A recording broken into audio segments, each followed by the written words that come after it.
नमस्कार, मी डॉक्टर वर्षा हरीश देशपांडे. मनोवेदच्या आजच्या या नवीन पॉडकास्टमध्ये तुम्हा सगळ्यांचं खूप मनापासून स्वागत करते.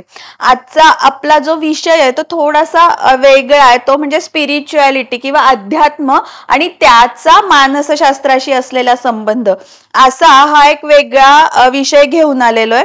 आणि त्यासाठी खरंच एक आगळं वेगळं व्यक्तिमत्व आपल्याला लाभलेलं आहे.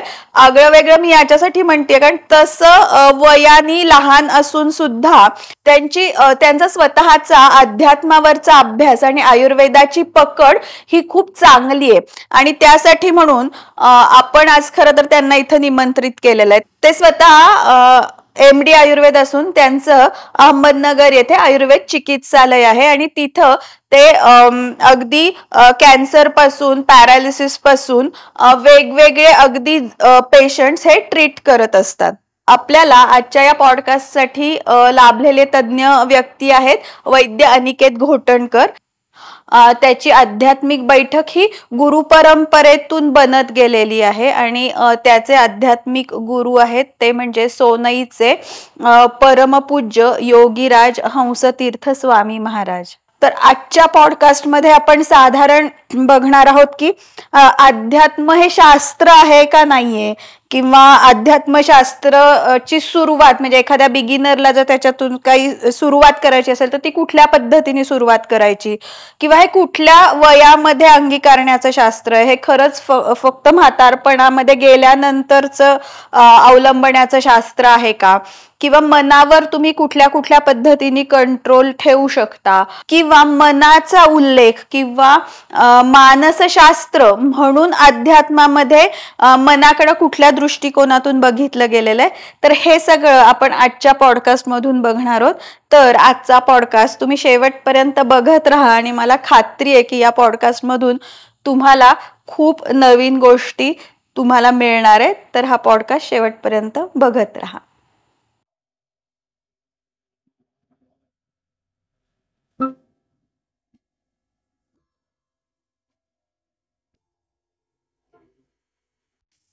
अनिकेत, तुझं या आजच्या पॉडकास्ट मध्ये खूप मनापासून स्वागत आहे. पहिलाच प्रश्न आपण जर घ्यायचं असं ठरवलं तर मला एक सांग की देवदेव म्हणजे अध्यात्म आहे का, किंवा अध्यात्म हा अगदी जखड म्हातारा झाल्यावर करण्यासारखा विषय आहे का, की तुझं याच्याबद्दलचं काय मत आहे? मुळात आपला विषय एकदम म्हणजे विषयाला हात घातल्यासारखं झालंय की आपण अध्यात्म आणि मानसशास्त्र किंवा अशा अर्थाने काहीतरी चर्चा करूयात म्हटलंय.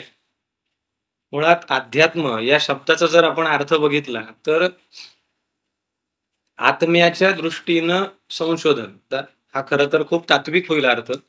पण एक मी म्हणजे फक्त मी आहे का, बऱ्याचदा असं होतं की मी स्वतःच्या प्रश्नांमध्ये गुरफटलेला असतो आणि कधीतरी बाहेर जातो. समाजातल्या अन्य लोकांची जेव्हा प्रश्न मी बघतो तेव्हा असं वाटतं की माझे खूप छोटे आहेत. मग त्यावेळेस लक्षात येतं की अरे माझं तर काहीच नाहीये, मग माझ्यापेक्षा आणखी जास्त व्याप्ती असलेले प्रश्न मला मोठे वाटायला लागतात. कदाचित त्याच्यापेक्षाही मोठं मी जेव्हा काही मोठा प्रश्न पाहतो, जसं की व्यक्ती, कुटुंब, समाज, राष्ट्र या क्रमाने, आणि मग लक्षात येतं की आपलं अस्तित्व हे खूप छोटं आहे. मग त्यातनं संशोधक वृत्ती ज्याची असते तो जरा शोधायला लागतो की अरे मग मी म्हणजे नक्की कोण आहे, मग माझेच प्रश्न माझ्यापुरते आहेत का अन्य पण लोकांना असे आहेत. आणि मग या संशोधनाची उत्तरं थोडीशी जर संशोधक वृत्तीनं भारतामध्ये राहून कोणी शोधायचा प्रयत्न केलं किंवा भारताच्या तत्वज्ञानाच्या आधाराने शोधण्याचा प्रयत्न केलं तर तो सगळा प्रवास हा आत्म्याकडे जातो. आणि आत्मतत्व हे आपल्याकडं खूप वेगळं असं काही नाही. तर सृष्टी ही जी काही निर्माण झालेली गोष्ट आपण जी पाहतो त्याच्या आधी काहीच नव्हतं आणि त्यातनं काहीतरी निर्माण झालं. ते काही नव्हतं ही जी स्थिती आहे ती परब्रह्माची स्थिती आहे आणि त्यालाच आत्मा असं म्हणावं असं शास्त्र सांगतं. आता त्या स्थितीला व्यवहारातनं समजण्यासाठी जे जे प्रयत्न करावे लागतात ते म्हणजे अध्यात्म हे तात्विक विवेचन झालं. आता हे देवदेव करून मिळेल का, तर नाही. हे फक्त जप करून मिळेल का, तर नाही. हे फक्त पोथी वाचून मिळेल का, मला नाही वाटत. पोथीतनं त्याचं दिशा मिळू शकते, जप केल्यानं तुम्हाला मनाची स्थिरता मिळाली तर ती दिशा नक्की मिळेल. पण अध्यात्म खरं जर का प्राप्त करायचं असेल तर त्याच्याकरता तुम्हाला ज्ञानही मिळवायला हवंय, भक्तियुक्त तुमचं अंतःकरण पण असायला हवंय, मनावर नियंत्रण मिळवण्याकरता योगा किंवा या जप ध्यान या पद्धती पण तुम्हाला अवलंबायला हव्यात. पण या प्रवासाचा जो अंतिम टप्पा आहे, आत्म्याचं स्वतःला ज्ञान होणं, हे त्याचं अंतिम ध्येय आहे. मग ते अलीकडच्या वयामध्ये असं करावं असाही काहींचा एक समज असतो, की उतार वयामध्येच फक्त आपण अध्यात्म कुठंतरी अभ्यासायचं असतं. म्हणजे आपण जर का म्हणजे आता आजचं माझं वय समजा या वयामध्ये मी कुठेतरी गेलो भागवत कथा ऐकायला, तर हे काही तुझं वय आहे का? तर मी कधीतरी काही निरूपण सांगायचा प्रयत्न केला, अरे बापरे या वयात तुला कसं जमतं? तर हा एक मुळात समाजामधला आता बरेचसे जण ऐकायच्या प्रवृत्ती निर्माण झाल्यामुळं थोडासा बदल करायला लागले. पण तरीही तरुण वयात किंबहुना अलीकडच्या वयात सुद्धा लोकांनी अध्यात्म समजून घेण्याची गरज आहे, ती काळाची गरज आहे, हे विशेषत्वानं कोविडच्या नंतर लक्षात आलं. त्यामुळे अध्यात्म हा एक खूप मोठा विषय आहे. असं अजिबात नाहीये की त्याच्यामध्ये पोथी पुराण किंवा जप ध्यान ह्याच्यापुरता तो मर्यादित आहे. त्याची व्याप्ती खूप मोठी आहे. आत्म्याच्या ज्ञानाचा प्रवास असं आपण शॉर्टमध्ये त्याला म्हणूया. अच्छा, म्हणजे बघा तू आता जे सांगितलंस त्याच्यावरून की एकतर संशोधक वृत्ती, बरोबर, भक्तिमय मन, आणि मग त्याच्यासाठीची जी साधनं आहेत की ही साधनं म्हणून तुम्ही त्या मार्गा किंवा त्या ध्येयाप्रत पोहोचण्यासाठीची जप आहे, नामस्मरण आहे, किंवा पोथीही तुम्ही व्यवस्थित जर वाचली तर ते एक साधन आहे त्या ध्येयाप्रत पोहोचण्याचे. अगदी बरोबर. पण बेसिकली एक संशोधक वृत्ती, विश्वास आणि भक्ती हे एक आपण त्याचे जर म्हणले तर बेस असं आपण त्याला म्हणू शकतो. बरोबर बरोबर. या सगळ्यामध्ये तुम्ही कितीही जरी ठरवलं की बाबा आपल्याला अध्यात्मात मला प्रवास करायचा आहे किंवा नाही, तर नुसतं तुम्ही ठरवून होतच नाही. त्याच्यामध्ये श्रद्धा ज्ञान जसं असतं तसं आपल्याकडं अजून एक अधोरेखित केलेला मुद्दा म्हणजे सद्गुरूंची प्राप्ती आहे. अंतिम ध्येयापर्यंत पोहोचायला तुम्ही पुष्कळ जप करा, पुष्कळ तुम्ही तप करा, पण जोपर्यंत ती कृपा होत नाही असं शास्त्र आपल्याकडे सांगतं. अर्थात पुन्हा हा श्रद्धेचा विषय आहे. त्यामुळे मुळात श्रद्धा असेल तरच या मार्गावर एखादा चालू शकतो. बाकी दिखावा म्हणून आध्यात्मिक असणारे बरेच असू शकतात, पण खरं अध्यात्म ज्याला अनुभवायचं आहे त्याला या पद्धतीने प्रवास करताना सद्गुरूंच्या मार्गदर्शनाखाली जर तो गेला तर निश्चितपणे अंतिम टप्पा त्याला साध्य होतो, हे निश्चित. आता तू ते जेव्हा म्हणतोस ना की श्रद्धा असणं, तर आत्ताच्या काळात आपण जर सायंटिस्ट सुद्धा जर बघितले तर त्यांनी एखाद्या गोष्टीवर त्यांची असलेला श्रद्धा असेल तरच ते निदान तेवढा त्यांचा जो काही शोध प्रबंध आहे तिथपर्यंत ते हो किंवा नाही याच्यापर्यंत पोहोचू शकतील. याची व्याप्तीच खूप मोठी आहे, कारण अध्यात्मशास्त्र किंवा फिलॉसॉफी हे सगळ्या शास्त्रांचं आपण जर जनक म्हणतोय, तर बेसिकली ज्या पद्धतीने सायंटिस्ट एखाद्या गोष्टीवर श्रद्धा ठेवून ती गोष्ट करतात, याची व्याप्ती मोठी असल्यामुळे श्रद्धेची व्याप्ती पण मग आपोआपच मोठी होते. ते कसं आहे की आता समजा आपला विषय आहे की अध्यात्म आणि मानसशास्त्र, बरोबर. तर मानसशास्त्राची व्याप्ती जर आपण बघितली तर श्रद्धेचा विषय मनापाशी येतो. मानसशास्त्र हे अध्यात्माचं प्रवेशद्वार असं आपण समजायला हरकत नाही. कारण मनामध्ये श्रद्धा असेल तर आपण एखादी गोष्ट करतो. आता तुम्ही सायंटिस्टचा तू विषय काढलास की एखादा सायंटिस्ट असेल, त्यांनी ठरवलं की समजा XYZ व्यक्तीने ठरवलं की अमुक एक वस्तूमध्ये कुठल्या प्रकारचं मॉलिक्युल आहे हे मला शोधायचं, तर त्याची मुळात या विषयावर श्रद्धा आहे की मी त्याचा सूक्ष्म स्तरावर जाऊ शकणार आहे, त्यासाठी ही यंत्र मला मदत करणार आहे. त्या श्रद्धेच्या आधारानं ते मायक्रोस्कोप असेल किंवा तत्सम काही इक्विपमेंट्स असतील ते वापरून त्या द्रव्याचा तो सूक्ष्म अभ्यास करणार आहे आणि त्या श्रद्धेने त्याच्यातली त्याला गोष्ट प्राप्त होणार आहे. तर मुळात मनात ही गोष्ट आली की पहिल्यांदा त्यांनी ती वस्तू त्याला आपल्याला संशोधक वृत्तीने अभ्यासायची आहे, हा पहिला त्याचा श्रद्धेचा भाग होता. त्याच्या मनात तो भाव निर्माण झाला. मग त्यांनी त्यासाठी इक्विपमेंट शोधले, त्या इक्विपमेंटचा सुद्धा श्रद्धेने वापर केला. तिथं मायक्रोस्कोप मला मदत करेलच का असा प्रश्न त्यांनी नाही विचारला, त्यांनी तो वापरला आणि मग त्या पदार्थामधलं सूक्ष्म ज्ञान त्यांनी प्राप्त केलं. आता हेच आपण थोडस व्यापक अर्थाने की ही सृष्टी का निर्माण झाली आहे, हे विश्व कसं निर्माण झालंय. मग अख्ख्या जगामध्ये एखाद्या वेळेला एखाद्या ठिकाणी अचानक काहीतरी निसर्गाची त्या ठिकाणी आपण काहीतरी व्याप्ती वाढलेली बघतो, भूकंप येतो, सुनामी येते. मग असं त्याच ठिकाणी का झालंय. माझ्याच बाबतीमध्ये मी कुठलंही चांगलं काम केलेलं नसताना मला जर एखादा सन्मान मिळत असेल तर तो का मिळालाय. एखादा चांगला वागणारा माणूस आहे आणि त्या माणसाला कायम दुःखच मिळतंय, असंच का होतंय. या गोष्टींच्या बाबतीमध्ये जर एखाद्याला संशोधन करावं वाटलं तर त्याच्या मनामध्ये ती श्रद्धा निर्माण व्हावी लागेल आणि त्या श्रद्धेला मग गाईड करायला आपल्याकडे भारतीय शास्त्र आहेत. पण त्यासाठी सुरुवात ही मानसशास्त्रापासूनच आहे. येस. तर तुझ्या मगाशी म्हटलंस मानसशास्त्र एक द्वार म्हणून आपण जर घेतलं तर तेच पुढे सांगशील त्याच्याबद्दल. म्हणजे मानसशास्त्राचं असं आहे की आपल्या प्रत्येकाच्या शरीराची निर्मिती आपण जर बघितली की समजा माझं शरीर आहे, भारतीय तत्वज्ञान, भारतीय शास्त्र, मग त्याच्यामध्ये वेद, उपनिषद हे सगळे त्याच्यामध्ये येतात आणि आयुर्वेद हा त्याचाच एक भाग आहे की जो आता मी डिग्री म्हणून म्हणजे आपण घेतलेला आहे. आणि त्याच्या जोडीने मग आपण जे काही वाचतो त्याच्यामध्ये तैत्तरीय उपनिषद नावाचं एक उपनिषद, त्या उपनिषदामध्ये शरीराचं जे काही वर्णन आहे ते 5 कोशांच्या आधाराने केलं. म्हणजे शरीर म्हणजे नुसतं शरीर नाही, तर शरीराच्या आतमध्ये काही लेयर्स आहेत, शीट्स. त्यांनी असं त्याचं खूप छान वर्णन आहे, त्याला कोश म्हणतात, पंचकोश. त्या कोशांमध्ये प्राणमय कोश, सगळ्यात पहिले अन्नमय कोश, प्राणमय कोश, मनोमय कोश, विज्ञानमय कोश आणि आनंदमय कोश, असा अन्नमयापासून आनंदमयापर्यंतचा त्यांचा प्रवास.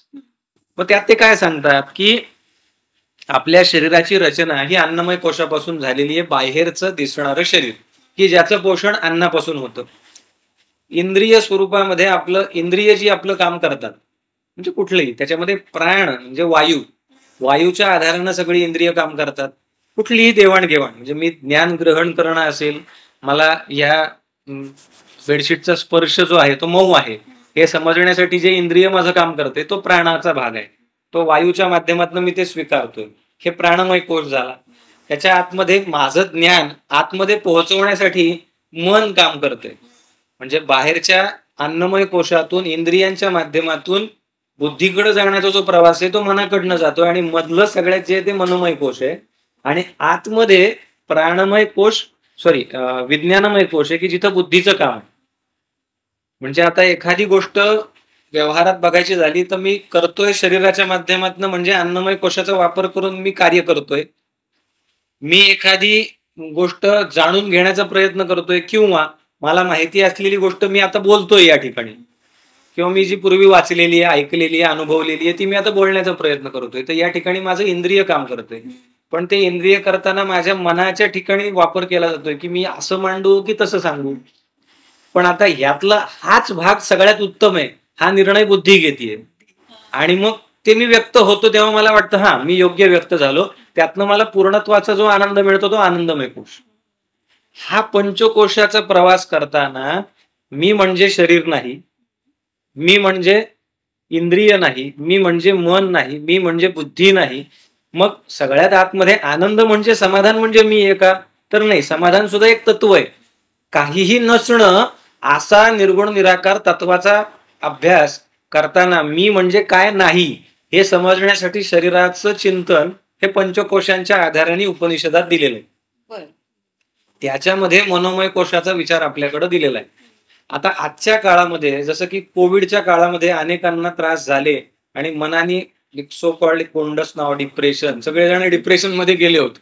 खूप जण म्हणजे जे स्वतःला अगदी सशक्त समजतात असेही लोक डिप्रेशन मध्ये गेले होते. आता हे डिप्रेशन म्हणजे तसं व्यवहारातलं नाव झालंय, पण डिप्रेशन वगैरे काही नाही. त्यांच्या मनाने जो ग्रह करायला हवा तो काय करायला हवा हे त्यांना न समजल्यामुळं नको त्या विषयांना मनाने ते चिकटून राहिले आणि त्यामुळं त्यांच्या या सगळ्या अन्नमय कोशावर, इंद्रियमय म्हणजे प्राणमय कोशावर, इंद्रियांवर त्या सगळ्या मनाच्या दूषित झाल्याचा परिणाम किंवा मन नको त्या विषयाला चिकटल्यामुळं त्यांना झालेला त्रास आपल्याला बघायला मिळाला. मग हे जे काही मानसशास्त्र आहे आपल्याकडे दिलेलं भारतीय मानसशास्त्र, त्याच्यामध्ये मनाचा एवढा खूप मोठा रोल सांगितलेला आहे, खूप मोठी महत्वाची भूमिका आहे. कशा करता, कुठलंही ज्ञान ग्रहण करण्याकरता आणि असलेलं ज्ञान व्यक्त करण्याकरता. म्हणजे मला एखादं ज्ञान झालं, मग ते चुकीचं असेल बरोबर असेल माझ्या दृष्टीनं मी ते रिलेट करतो. समजा आपल्या मनात असतं की ऐकलेलं असतं की मांजर आडवी गेली की मला पुढं काहीतरी त्रास होणार, अपशकून आपल्याकडे सांगितले. माझ्या मनात तेवढीच गोष्ट असते, पण त्याच वेळेला मनाला जर का मी आधीच पक्क केलेलं असेल की मी ज्या देवाचं नाव घेतो, जे काही माझी जिथं श्रद्धा आहे, मग ते रामाचं असेल, जगदंबेचं असेल, गणपती बाप्पाचं असेल, नाही तर अन्य काही असेल, ते इतकं शक्तिवान आहे की या असल्या गोष्टी मला काही त्रास देणार नाहीये, तेव्हा मला व्यवहारात त्रास होत नाही, हा अनुभव आहे. त्याच्यामुळं मनाच्या ठिकाणी येणारे जे काही विचार आहेत ते कुठं थांबवायचे आणि कुठले धरून ठेवायचे, यासाठी आयुर्वेदामध्ये मनाच्या कार्यांचं विस्तारपूर्वक विवेचन दिलेलं. मन काय काय करतं, तर त्याचं चिंतन थोडंसं जर का आपण लक्षात घेतलं तर मनाची व्याप्ती लक्षात येते. मन हे खूप सुंदर विषय आहे, पण अध्यात्माच्या दृष्टीनं त्याची व्याप्ती तशी छोटी आहे, पण तत्व म्हणून आहे. पण त्याला सगळ्या बाजूनी आपल्याला चिंत्यम विचार्यम उह्यम च ध्येयम संकल्पमेवच अशा पद्धतीने मनाची कार्य आपल्याकडे दिली. मन काय काय करतं? चिंतन, कायम विचार करणं, विचार करून चिंत्यम विचार्यम, विचार करून उह्यम, मग त्याच्यात चूक बरोबर, हे करू का ते करू, त्याच्यामध्ये मग ध्येयम संकल्प, मग ध्येय ठरवलं जातं, मग हे करायचंय, मग त्याचा संकल्प होतो आणि मग त्यातनं कार्य केलं जातं. आता हे सगळ्या ज्या कार्यांचा विचार आहे हा पुन्हा अध्यात्मामध्ये वेगवेगळ्या ग्रंथांमध्ये अंतःकरण चतुष्टय म्हणून हेच आपल्याकडे दिलेलं आहे. म्हणजे मनाची जी शेड्स आहेत, म्हणजे आता समजा तू इथं बसली आहेस, इथं तुला कोणीतरी आत्ता तुला डॉक्टर म्हणेल, तू अन्य ठिकाणी घरी गेलीस तर कोणीतरी आई म्हणेल, कुठंतरी आणखी तुझ्या आईकडे गेलीस तर ती तुला मुलगी म्हणेल. तर या पद्धतीने तुझं आहे तेच नावा वेगवेगळी असतील, तिथल्या कामाच्या भूमिका वेगळ्या असतील. हेच मनाच्या बाबतीत आपल्याकडे दिलंय की मन, बुद्धी, चित्त आणि अहंकार. तर हे जर का आपण समजून नाही घेतलं तर अध्यात्मातला जो काही प्रवास आहे तो आपला कुठंतरी, मला असं वाटतं की पूर्णत्वास जायला अडथळा आहे. त्यामुळं मनातनं जर का योग्य प्रकारे मनाला समजून घेतलं तर अध्यात्माच्या क्षेत्रातला प्रवास आपला पूर्ण व्हायला किंवा निदान तो सुरू व्हायला मदत होते. आणि मग त्याच्यात काय होतं की मन, बुद्धी, चित्त आणि अहंकार ह्याच्या शेड्स लक्षात घेतल्या की मन काय करतंय, मनच आहे. चित्त रूपामध्ये ते जेव्हा असतं, ते जेव्हा बुद्धीच्या रूपात असतं आणि जेव्हा अहंकाराच्या रूपात असतं, तर ते कसं कार्य करतं, तर आधी विचार करतं. ते विचार करून करून करून बुद्धी त्याच्यावरती कुठला तरी निर्णय घेते आणि तो विचार, तो निर्णय जो काही घेतलाय तो चित्तामध्ये पक्का होतो आणि तो वारंवार जेव्हा केला जातो तेव्हा तो अहम तयार होतो. अहम म्हणजे स्वतः तो मी. म्हणजे आपण झोपेत जर का आपल्याला एखादा विषय जर का तुम्हाला आता समजा खिचडी बनवायची किंवा चहा कसा बनवायचा हे जर का रेसिपी पाठ असेल, तर झोपेतनं जरी उठवलं किंवा आता आपल्याला जरी विचारलं की ज्वर, ताप आलाय, तुला कुठलं औषध द्यायचं, तर झोपेतून उठवलं तरी आपण पटकन सांगू शकतो, कारण चित्तामध्ये ते ठसलं गेलेलं असतं. तर तसं मन, बुद्धी, चित्त या स्वरूपाने ज्ञानाची प्रक्रिया पुढे जाते. एखादा विषय वारंवार, म्हणून मग आपण जप करायचा असेल, आपण कुठलंही पोथी असेल, आपण कुठलंही ज्ञान ग्रहण करतो, तेव्हा वारंवार आपण ते जेव्हा सेवन करतो तेव्हा मनाच्या माध्यमातून सेवन झालं की ते बुद्धीमध्ये बुद्धीच्या माध्यमातून चित्तात ठसतं. आपण म्हणतो ना चित्तावर ठसणं, एखाद्याचा आपला विचार चित्तात माझा पक्का होतो आणि मग अहंकार तिथं पक्का होतो की अहम निर्माण होतो त्या गोष्टीचा.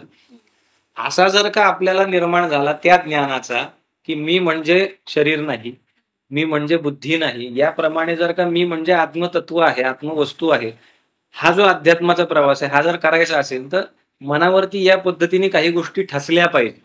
आणि अशा जर का ठसत ठसत ठसत आपण ते गेलं, मन, बुद्धी, चित्त, अहंकार हा प्रवास आपण पूर्ण करू शकलो, तर मला असं वाटतं की मानसशास्त्रावरती आपल्याला नीट चिंतन करता येईल.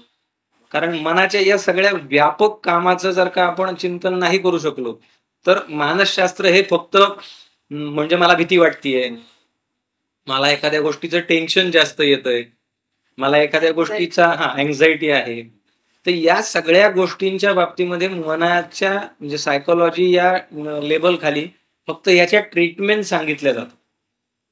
तर ट्रीटमेंट मला असं वाटतं की आधीच्या कमकुवतपणामुळं मनाने नको त्या गोष्टींचा ग्रह केल्यामुळं आपल्या चित्तामध्ये नकारात्मक किंवा नको त्या गोष्टी ठसल्या गेलेल्या असतात, ठसल्याच जातात आणि आपण त्याचा न्यूनगंड. माणसाच्या बाबतीत काय होतं, एक अहमगंड किंवा न्यूनगंड, मला हे जमणारच नाहीये किंवा माझ्यासाठी हे कठीण आहे किंवा हे मला अशा पद्धतीने, किंवा अहमगंड तरी असतो की हे मलाच फक्त जमणार आहे. या दोन्ही कंडिशन्स या घातक आहेत अध्यात्माच्या बाबतीत सुद्धा आणि मानसशास्त्राच्या बाबतीत सुद्धा. त्यामुळे मानसशास्त्र म्हणून जर आपल्याला काही चिंतन करायचं असेल तर मन आधी आपण समजून घेतलं पाहिजे की माझं मन म्हणजे काय आहे. अर्थात हे आत्ता कुणीतरी आपलं गप्पा ऐकल्यात आणि त्याला लगेच फ्लॅश पडल्यासारखं समजलं असं होणार नाहीये, पण हे सगळं दिलेलं आहे, त्या ग्रंथांमधून आपण वाचू शकतो. हे आपल्या आपल्या परंपरा जे कोणी वाचत असेल किंवा जे कोणी तुम्हाला सांगत असेल त्या व्यक्तींकडनं जर जाणून घेतलं तर आपल्याला हे उलगडत जात. कारण हे कार्य, आता मी फर्स्ट इयरला असताना जेव्हा पदार्थ विज्ञान नावाचा आपला विषय आहे त्याच्यात मी वाचलेलं मनाचं कार्य आणि आज मला कळलेलं मनाचं कार्य, याच्यामध्ये जमीन आसमानाचा फरक आहे. पण हे उलगडतं आणि हे उलगडत गेलं तरच त्याचं खरं आकलन आपल्याला होतं. हे मानसशास्त्र आपण या पद्धतीने अभ्यासलं तर ते खरं उपयोगाचं आहे. वरवरचं मानसशास्त्र काही मला असं वाटत नाही की तितकं मदत करणार आहे. आता एक गोष्ट लक्षात आली की मनाची जी भूमिका आहे ती अध्यात्माच्या दृष्टीने एक फक्त तत्व म्हणून जरी असली ना तरी जेव्हा आपण सुरुवात करतोय तिथपर्यंत पोहोचण्यासाठीची, तर ती खूप महत्वाची भूमिका आहे. कारण विवेक जागृत जो होतो तो कुठंतरी त्या मनाच्या माध्यमातूनच जेव्हा बुद्धीकडे ती गोष्ट जाते, तू जे सांगितलंस, तर म्हणजे मनाची भूमिका ही सुरुवात जे करतात अध्यात्मशास्त्रात त्यांच्यासाठी खरं तर खूप मोठी आपण म्हणू खूप महत्वाची आहे. साधं उदाहरण आहे की मनामध्ये, मनाच्या संकल्पात ताकद किती आहे. मन हे त्रिगुणात्मक आहे, सत्व रज तम. अध्यात्म ज्यांना हवंय त्यांच्या बाबतीत काय असतं की त्यांना आत्म्याकडचा प्रवास त्यांना साध्य करायचा. आता तो प्रवास करायचा असेल तर तुमच्या मनामध्ये अशाच पद्धतीचे संकल्प आले पाहिजेत की तुम्हाला त्या दिशेने घेऊन जातील. पण ताकद किती असते, काहीही नसलेली गोष्ट एस्टॅब्लिश करणं हे कसं होतं त्याचं एक उदाहरण की समजा आपल्याला एखाद्या व्यक्तीला घर बांधायचं, तर त्याच्या घर आधी विचार कुठे येतो, मनात. मनात आलेली गोष्ट तो काय करतो, कुठंतरी बोलून दाखवतो. मग त्याला कोणीतरी सुचवतं की अरे इथं इथं जागा आहे, मग तो जागा पाहतो, मग त्यासाठी पैशाची व्यवस्था करतो, बँकेत जाईल, लोन घेईल, मग त्याचा नकाशा तयार करेल, आर्किटेक्ट कडे जाईल, मग कन्स्ट्रक्शन वाला कोणीतरी बघेल, मग त्याचं मटेरियल आणेल.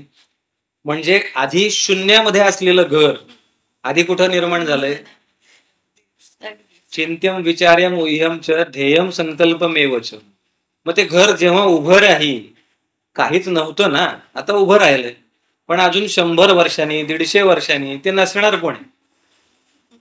म्हणजे असणं, उभं राहणं आणि उत्पत्ती, स्थिती आणि लय हे आपल्या मनात आहे, सृष्टीत आहे, सगळीकडे आहे. ही संकल्पना समजून घेतली तर अध्यात्माच्या कडचा प्रवास आपला मनाच्या माध्यमातून अगदी सशक्तपणे आपण सुरू करू शकतो. म्हणजे समजा मला अध्यात्मामध्ये काहीतरी करायचं, लोक बऱ्याचदा काय करतात, मी समजा संकल्प केलाय की 13 कोटीचा जप करायचा आणि 13 कोटीचा जप करण्यासाठी मी वेडापिसा होईन, मी ते सगळं करीन, सगळं प्राप्त करीन. पण त्यासाठी मी व्यवहारातल्या किंवा माझ्या आत्ता सध्या समोर असलेल्या जबाबदाऱ्या जर टाळू लागलो तर त्याचा खरंच मला लाभ होणार आहे का, मी त्याच्यामध्ये माझ्या सगळ्या जबाबदाऱ्या सांभाळून ते करतोय का, हे सुद्धा टेक्निकली खूप महत्वाचं असतं. म्हणजे सगळ्याच बाबतीत असं नाही, पण सद्गुरूंच्या आज्ञेनं जे लोक करत असतील, सगळ्या व्यवहारातल्या गोष्टी सांभाळून करत असतील, ते खरोखर ग्रेट आहे. म्हणजे हॅट्स ऑफ. ते हे क्रमाने त्यांना ते मिळणारच आहे. पण जे लोक त्या गोष्टीला मनाने चिकटतात, की म्हणजे मगाशी म्हणलं तसं अहमगंड, की मी जप करतोय, मग तिथं गडबड होते. मग त्या जप करण्याच्याच भूमिकेशी आपण चिकटून बसतो. म्हणजे जर का आपण अध्यात्माच्या क्षेत्रामध्ये गुलाबराव महाराजांचं जर कधी चिंतन वाचण्यात किंवा ऐकण्यात आलं असेल तर त्यांनी नामस्मरण, जप, ध्यान आणि भक्ती आणि याच्या पलीकडं ज्ञानोत्तर भक्ती किंवा आधी भक्तीच्या पश्चात मिळणारं ज्ञान आणि ज्ञानाशिवाय तुम्हाला कुठलीच गती नाहीये हे का सांगितलंय, त्याची उत्तरं इथं आपल्याला मनाच्या बाबतीत शोधावी लागतात. मन एव मनुष्याणाम कारणम बंध मोक्षयोग. आपण कुठली गोष्ट, आपण एखाद्या गोष्टीचं समजा मला दुःख झालं आत्ता, काहीतरी समजा वाईट घटना घडली माझ्या बाबतीत, तर मला काय होतं, खूप वाईट वाटतं. आपण काय म्हणतो, काळ हेच त्याला उत्तर आहे. काही काळाने ती गोष्ट त्याची इंटेन्सिटी कमी होते. काय कारण आहे, मनाने आपल्याला ते हळूहळू त्याच्यावरचं त्याचं जे अटॅचमेंट आहे त्या विषयाची, बंधन आहे, ते ढिलं होतं. कारण नवीन विषयाने त्याची जागा घेतलेली असते. तर या पद्धतीने कुठल्या विषयाला किती चिकटून राहायचं आणि कुठले विषय सोडून द्यायचे, ही जी प्रॅक्टिस आहे ना, ही अध्यात्म आपल्याला शिकवतं. त्यामुळं मनामध्ये आपल्या विचार कुठले घ्यायचे, कुठल्या विचारांना आपण आणि हे एका ग्रंथामध्ये दिलेलं आहे असं नाहीये. हे सगळ्या संतांच्या, सगळ्या उपदेशांमध्ये, सगळ्या संतांच्या वाङ्मयामध्ये हे चिंतन अतिशय व्यापकपणे आणि खूप सुंदर दिलेले, ज्यांनी त्यांनी आपापल्या अनुभूतींचं वर्णन केलेलं असतं. त्यामुळं मनाची भूमिका ही सगळ्यांना हीच अपेक्षित आहे, की मनाला तुम्ही ते सगळे संत सांगतात मन मोठं मुश्किल आहे, ते मरकटासारखं माकडासारखं आहे, ते कधी असं वाटेल आटोक्यात आल्यासारखं आणि कधी उडी मारून पुढे जाईल, सांगता येत. म्हणून ते सगळ्यात कठीण आहे. पण ते जर का आटोक्यात आलं तर मन, बुद्धी आणि चित्त आणि अहंकार याचा जेव्हा लय होतो, तेव्हा आपलं खरं अस्तित्व आपल्याला समजतं. आणि ते समजण्याचं जे कार्य आहे ते होणं, याच्यासाठी अध्यात्माचा अभ्यास आपल्याला असला पाहिजे. आता हे जे तू सांगितलंस ना, तर मला एकूण व्यवहारामध्ये आपण बघितलं ना, तर मन, बुद्धी, चित्त, अहंकार हा तर किती स्पर्श असतो माहिती नाही, पण लॉजिकल माइंड किंवा एक तार्किक मन जे ना, तेच लोकांचं इतकं जागृत असतं की नाही, की त्या लॉजिकल माइंडनी सगळ्या गोष्टी बघितल्या जातात जनरली आपण बघितलं तर लोकांकडून. आणि मग तू म्हणतोयस की ह्या सगळ्या पलीकडं गेल्यानंतर जे ऍक्च्युअल आपल्याला अध्यात्म म्हणून किंवा शोध म्हणून गोष्ट दिसते, म्हणजे हे लॉजिकल माइंडच्या पुढे जाणं. त्याच्यातलाच मुद्दा श्रद्धेचा येतो ना. लॉजिकल माइंड म्हणजे काय माहितीये का, की त्यांचं लॉजिक विशिष्ट श्रद्धेला चिकटून बसलेलं आहे. म्हणजे मला देव मानायचाच नाहीये हे ठरलेलं आहे ना, मग सापडेल कसा, मग तुम्ही येऊच नका या मार्गाला. हा, ज्यांना त्या ठिकाणी काहीतरी हवंय, ज्यांना खरंच काहीतरी जाणून घ्यायचं, त्यांना हे मार्ग मोकळे आहेत. ज्यांना नाही यायचं त्यांच्यासाठी हा मार्गच नाही. सगळ्या संतांच्या ग्रंथामध्ये, दासबोधात सुद्धा सुरुवातीला वाचशील तर समर्थांनी स्पष्ट लिहिलेलं आहे, ज्ञानदेवांनी लिहिलंय किंवा अन्य सगळ्या संतांनी हे सगळं वर्णन केलेलं आहे, की जो खरा श्रद्धाळू, विवेक बुद्धीचा आणि भक्त आहे, भक्त मार्गाचा आहे, त्यांनीच हे वाचलं. अन्यांसाठी हे नाहीच आहे. जो मनामध्ये वेगळा विचार घेऊन हा ग्रंथ वाचेल, तो जो वेगळा विचार घेईल, जे समजा एखाद्याच्या मनात द्वेष बुद्धीने तो वाचत असेल, तर त्याला आयुष्यात द्वेषच मिळणार आहे. कारण जया मनी जैसा भाव तसंच त्याला मिळणार. त्याच्यामुळं जो कुठला विचार लॉजिकल बुद्धी, तार्किक बुद्धी, अजिबात त्याला काही थारा नाहीये या मार्गामध्ये. ज्याला हे मान्य नाही करायचं, कारण कसं आहे ना, तार्किक बुद्धी, लॉजिकल थिंकिंग वगैरे वगैरे, हे जे काही आधुनिक सायकोलॉजीचे वेगवेगळे आस्पेक्ट्स मांडले गेलेले आहेत, ते फिजिकल वर्ल्डच्या दृष्टीने खूप छान आहे. फिजिकल शरीराची जी एक मेंदू आणि त्याच्यातले सिक्रिशन्स, ह्याच्या पुरतं ते सगळं काहीतरी, आणि त्याच्या पलीकडे जाण्याची त्यांची तयारी नसते, त्याच्यावरती श्रद्धा नसते. लिव्ह इट, त्यांच्यासाठी हे नाहीच आहे. पण जर तुम्ही खरोखर, म्हणजे अनेक परदेशस्थ आजही असे अभ्यासक आहेत की जे काशीमध्ये, म्हणजे वाराणसीमध्ये किंवा अन्य वेगवेगळ्या वेद अभ्यासकांकडे येऊन राहतायत. म्हणजे कित्येक, मला एक कथानक माहिती आहे, आपल्याकडं उपनिषद गंगा म्हणून एक सिरियल होती पूर्वी दूरदर्शनवर, ती आजही युट्यूबला आहे. जे अभ्यासक आहेत ते अजूनही पाहतात. त्याच्यात सुरुवातीला असं दिलेलं आहे की एक परदेशातला व्यक्ती येतो वाराणसीला आणि त्या तिथल्या अभ्यासकांना म्हणतो की माझ्यासारखे अनेक इच्छुक आहेत की तुम्ही त्यांना येऊन तिकडे चला आमच्या बरोबर, आम्हाला त्या ग्रंथांचा अभ्यास करायचा. हे शास्त्र कुठलं आहे? इथलं आहे.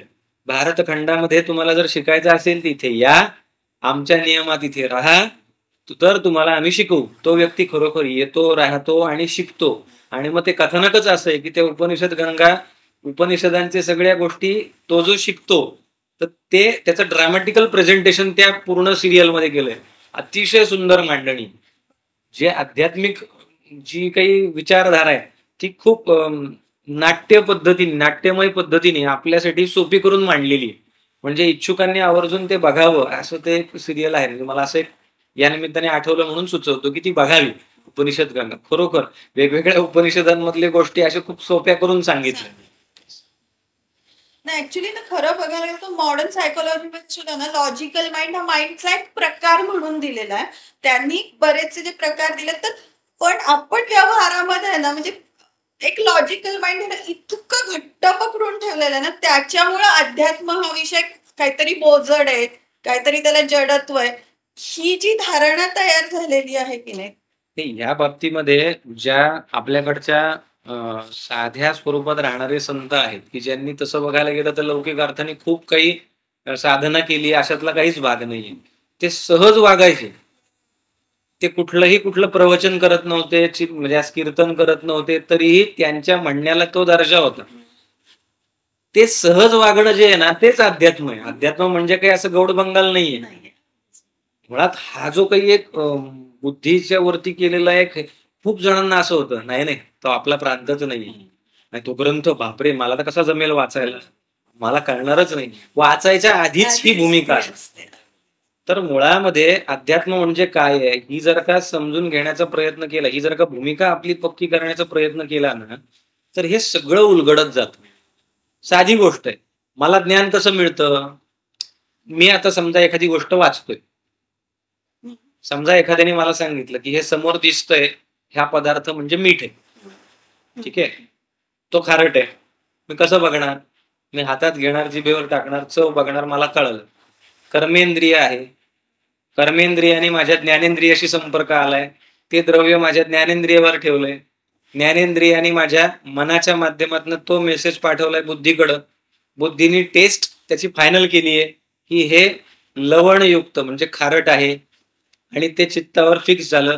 ते चित्र माझ्या चक्षुरेंद्रियाने पाहिलं की पांढऱ्या रंगाचं असतं ते मीठ आहे. ते माझ्या या इंद्रियाच्या माध्यमातून बुद्धीमध्ये 2-3 गोष्टी, मग पुढच्या वेळेला मला नुसतं दिसलं तरी चव बघायची गरज नाही, मी सांगणार ते खारट आहे. हा जसा व्यावहारिक उदाहरणाचा भाग आहे, अशा पद्धतीने जर का मी ज्ञानाची प्रक्रिया समजून घेतली तर बुद्धी काय मन काय मला समजतं. हे भगवद्गीतेमध्ये सुद्धा खूप सुंदर पद्धतीने या गोष्टी दिलेल्या आहेत. पण आपल्याकडे तोच मुद्दा आहे, तर बापरे संस्कृत असं होतं आणि मग त्यात अध्यात्म नको रे बाबा, उपनिषद ते नाव ऐकूनच भीती वाटते लोकांना. पण हे खूप सुंदर आहे, साधी गोष्ट आहे की मी रोज कसं वागावं. लोकांना वाटतं मी ना खूप चिडचिड करतो, मला ना खूप नको त्या गोष्टींचा ताण येतो. ह्या छोट्या छोट्या गोष्टी ज्या आहेत ना ह्या मानसशास्त्र किंवा अध्यात्म या माध्यमातून आपण सहजपणे बाजूला करू शकतो. मानसशास्त्र म्हणजे त्याला आजकाल एक वेगळं वळण दिलं गेलंय. मानसशास्त्र म्हणजे मग मी काय म्हणजे मी काही मनाने काही आजारी आहे का, मी काही मनोरुग्ण आहे का, असं नव्हे. तर मुळामध्ये आपल्या मनाच्या ठिकाणी ज्या चुकीच्या गोष्टी निर्माण झालेल्या असतात, जे ग्रह असतात की जे आपल्यालाच त्रास देत आहेत, त्याचा माझ्या शरीरावर परिणाम होतोय. उदाहरणार्थ एखादा व्यक्ती आहे, माझ्याकडे काही रुग्ण येतात, त्याच्यातला एक रुग्ण आहे HR डिपार्टमेंटचा. आता एखाद्या व्यापक की ज्या कंपनीमध्ये हजारो कर्मचारी आहेत, त्या कर्मचाऱ्यांचा व्याप त्याला सांभाळायचा असतो. आता त्या व्यक्तीनं कितीही नाही म्हणलं तरी त्याच्या मनात बॅक ऑफ द माइंड ती गोष्ट कुठंतरी घरी गेल्यावर चालू असते. त्याचा अंशतः ताण हा असतोच. आता आपल्याकडे शास्त्रात काय सांगितलं आयुर्वेदामध्ये, त्या ठिकाणी जो ताण आहे तो कोणाची प्रवृत्ती असते? मनातल्या सत्व रजतमोपैकी रजोगुण. मग रजो बहुलो वायू म्हणजे रजोगुण वाढला की त्याचा वातप्रकोप होणार आहे, वातप्रकोप झाला की शरीरावर त्याचा परिणाम होणार आहे. म्हणजे न कळत त्याच्या शरीरामध्ये असलेल्या नॉर्मल प्रक्रियेला तो हॅम्पर करतोय. कशाने? रोज असलेल्या ताणाने. म्हणजे या सूक्ष्म गोष्टी त्याच्या शरीरावर परिणाम करताय हे त्याला माहिती नसतं आणि त्याला असं वाटत असतं की नाही मी कुठं ताण घेतोय. आणि या स्ट्रेस फॅक्टरमुळे त्याला डायबिटीस मागे लागतो, या स्ट्रेस फॅक्टरमुळे त्याला थायरॉइड मागे लागतो, या स्ट्रेस फॅक्टरमुळे त्याला निद्रानाश, झोप न येणं हा आजार त्याच्या मागे लागतो. मग या सगळ्याच्या जे काही परिणामांती होणाऱ्या गोष्टी आहेत या साध्य करायच्या असतील तर मग मी काय केलं पाहिजे? काहीही नाही, प्रत्येक घटनेला थर्ड पर्सन म्हणून बघायची सवय लावायची. अध्यात्मामध्ये किंवा मानसशास्त्रामध्ये याला वेगवेगळ्या थेरपीजनी नावं दिलेली आहेत. पण मी असं म्हणेल की तुम्ही एखाद्या तज्ज्ञाचं मार्गदर्शन जरूर घ्या, पण आधी आपली ही भूमिका तयार करा की ते म्हणजे सर्वस्व नाही. ते जे काही समुपदेशन असेल, ते काही जे काही मार्गदर्शन असेल, हे त्या वेळेला त्या स्थितीतून बाहेर येण्यासाठी निश्चित मदतीचं आहे. पण त्याच्याही पुढं भरपूर काही अभ्यास होण्यासारखं आहे. त्याकरता मुळातून भारतीय शास्त्र समजून घ्या, भारतीय मानसशास्त्र समजून घ्या आणि स्वतः उन्नत होणं गरजेचं आहे. आणि स्वतःला नॉर्मल समजणाऱ्या व्यक्तींनीच हे जास्त करणं गरजेचं आहे. जे ऑलरेडी व्याधीग्रस्त आहेत, ज्यांना काही मानस किंवा शारीरिक स्वरूपातले व्याधी आहेत, आजार आहेत, त्यांनी मार्गदर्शन तज्ज्ञाचं घेऊनच योग्य तो सल्ला घ्यावा. कारण आता आपण ज्या गप्पा मारतोय त्याच्यावरून लगेच काहीतरी सोल्युशन मिळणार आहे असं नाहीये. आपण फक्त जे आहे ते समोर ठेवण्याचा प्रयत्न करतोय की हे शास्त्र सांगतंय, ह्याची व्याप्ती एवढी आहे, आता यातनं ज्याला जे हवंय त्याने ते घ्यावं, अशा पद्धतीने आपण मांडू शकतो. ते भारत म्हणजे तू आत्ता जो शब्द वापरलास ना की भारतीय मानसशास्त्र, ती जी व्याप्ती आहे ना ती खरोखर खूप मोठी आहे. म्हणजे ती फक्त अँझायटी, डिप्रेशन किंवा कुठले तरी एक आपण सायकॅट्री मधले आजार इतकी फक्त ती मर्यादित नाहीये. भारतीय मानसशास्त्र ही खूप मोठी एक वास्ट संकल्पना आहे. असं तू आता जेवढं सांगितलंस त्याच्यावरून ती गोष्ट जास्त म्हणजे मनाच्या बाबतीमध्ये भारतीय, जर का तुम्ही काही अर्वाचीन पुस्तकं बघितली की ज्याच्यामध्ये मानसशास्त्राचं चिंतन एकत्रित मांडण्याचं कंपायलेशन स्टडी कोणीतरी केलेला असतो, आणि मग त्याच्यामध्ये पाश्चात्य सुद्धा विचार असतात आणि भारतीय असतात. तर भारतीय विचार मांडताना मनाविषयी खूप संक्षिप्त माहिती दिलेली असते आणि ती फक्त बिंदूंच्या आधारे त्यांनी दिली असते. पण आपल्याकडचं दुर्दैवाने हेच आहे की त्याचं इलॅबोरेशन फक्त पुस्तकात नाहीये, त्याचं ऍप्लिकेशन जोपर्यंत तुम्ही करत नाही तोपर्यंत त्याची व्याप्ती कळत नाही, आणि ती व्याप्ती जोपर्यंत कळत नाही तोपर्यंत त्याच्यातनं काय प्राप्त होणार आहे हे आपल्याला उलगडतच नाही. कारण अध्यात्माच्या मार्गामधला हा जो काही एक एंट्री पॉइंट आहे मनाचा, तो आपल्याला इतकं मोठं जग आपल्यासाठी ओपन करतो ना की मनाने फक्त आपण हे ठरवायचा अवकाश आहे की येस मी हे अभ्यासणार आहे. किती तरी जण असे माहिती आहे की जे कालपर्यंत म्हणत होते की अरे नाही, मला नाही काही अभ्यास याच्यातला समजणार आहे, किंवा मला हे जड वाटणार आहे, किंवा मला हे जमेल का, असे अनेक जण आहेत असं म्हणणारे. आणि जेव्हा एक दोन वेळा ते बसले, अच्छा इतकं सोपं आहे का हे, अच्छा मग हे मला जमेल. म्हणजे साधी साधी गोष्ट आहे. एक किस्सा आहे, म्हणजे पावित्र्यतेच्या बाबतीमध्ये शारदा माता म्हणजे रामकृष्ण परमहंसांच्या पत्नी, त्यांच्या बाबतीतला किस्सा की ठाकूरजींच्या समाधीनंतर शारदा माता जेव्हा मठात राहत होत्या तेव्हा त्यांच्यासोबत अनेक शिष्य राहायचे, आणि ते असे मानसिकता त्यांची खूप त्यावेळेस की बाबा जसं सांगितलंय तसं मी फॉलो करणार अशी असते. कारण शिकण्याच्या काळात आपण म्हणजे अध्यात्म किती व्याप्ती मोठी हे सांगण्याकरता हे उदाहरण देतोय बरं का, की अध्यात्माच्या नियमांमध्ये, अध्यात्म किंवा कुठल्याही शास्त्रानुसार तुम्ही जेव्हा आचरण ठेवता तेव्हा त्या आचरणाचे नियम सुद्धा खूप कडकडीत असतात. तर त्या व्यक्ती, त्यांचा जो शिष्य होता एक, तो बाहेर गेला होता आणि त्याला एक काहीतरी नियम दिलेला होता की रोज उठून असं असं तुम्ही वागा, अशा पद्धतीने तुम्ही आचरण ठेवा, इतका इतका जप करा वगैरे. आणि ते करताना तो एक दिवस सकाळी बाहेर गेला, आणि बाहेर गेल्यावर जिथं स्पर्श करायला नको किंवा जिथं त्यांनी जायला नको नियमानुसार, अशा आचरणाच्या नियमात त्याची काहीतरी गडबड झाली. आणि मग त्यानुसार तो जरा मनामध्ये गडबड, ती गोंधळ घेऊन आला की अरे आता मला परत स्नान करावं लागेल, आता एवढं सगळं वाया गेलं, किंवा अशा पद्धतीची नकारात्मक भूमिका घेऊन आला. आणि त्याची जी थोडीशी चिडचिड किंवा थोडासा जो एक मनाचा कोलाहल आहे तो माताजींच्या लक्षात आला. शारदामांनी त्याला विचारले, का रे बाबा काय झालं?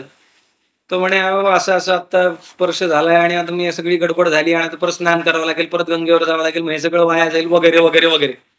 अरे एवढंच ना? अहो एवढंच ना काय, मला जावं लागणार आहे. तो शांत हो. मनाच्या ठिकाणी तुला जे निर्माण झालेलं आहे ते पहिलं शांत कर. तुला जे तिथं जाऊन साध्य होणार आहे ते सगळ्यातनं बाहेर यायचंय का, ये मला फक्त हात. त्या काय म्हणाल्या, फक्त मला स्पर्श कर, तिथं जाऊन स्नानाची पण गरज नाही.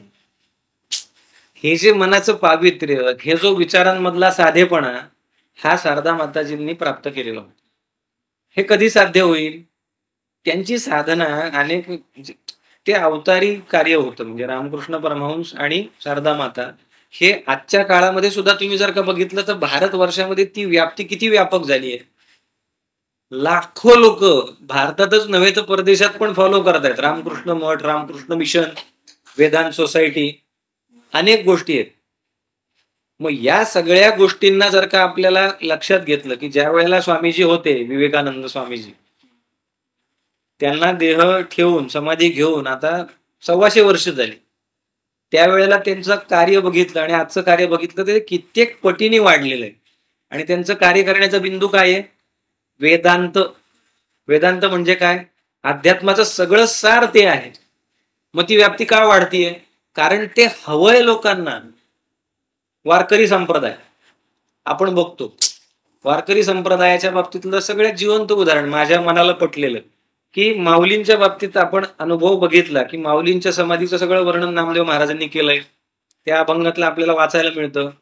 पण त्याच्यानंतर 400 वर्षांनी एकनाथ महाराजांच्या कालावधीमध्ये विस्मृतीत गेलं होतं तो सगळा जो भाग आहे तो. एकनाथ महाराजांनी ती जागा शोधून काढली. म्हणजे माऊलींच्या समाधीच्या प्रसंगाला किती जण असतील?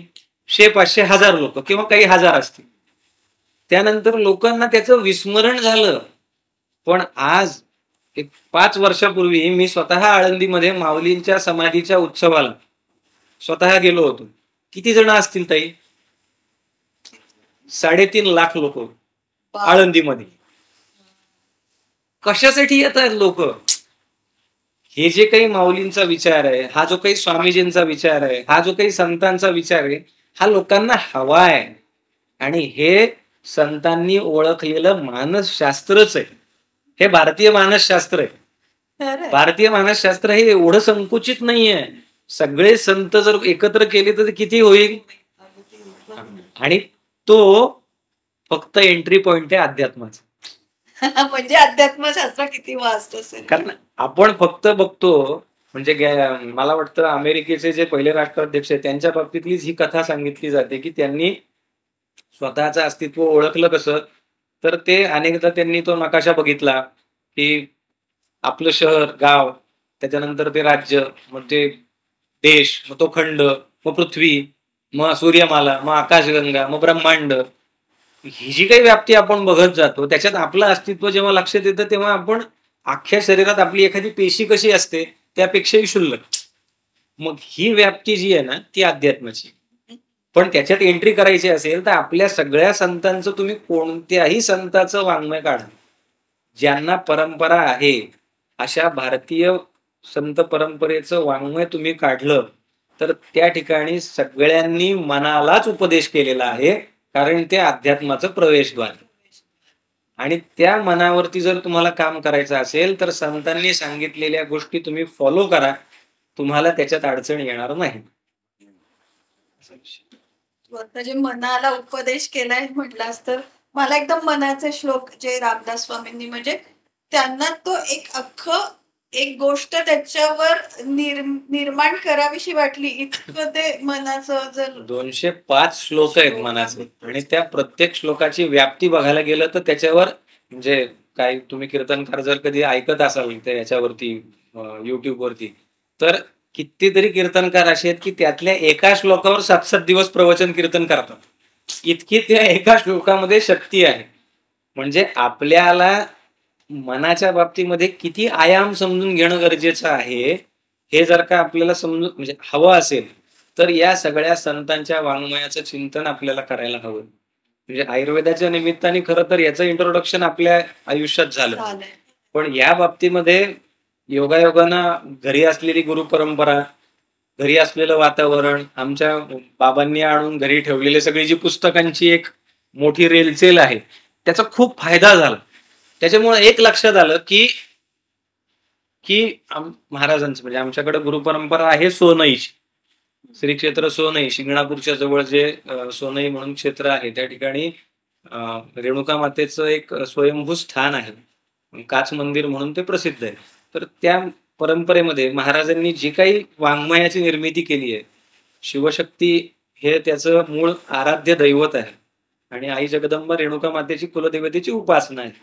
तर ते महाराजांच्या मार्गदर्शनाखाली जेव्हा वाचलं, चिंतन झालं, तेव्हा असं लक्षात आलं की त्यानंतर मला एकदा योग आला की मला एका ठिकाणी बोलवलं की तुम्ही दासबोधावर चिंतन मांडा. आता माझी गंमत अशी झाली की मी दासबोध त्या अर्थाने कधीच वाचलेला नव्हता.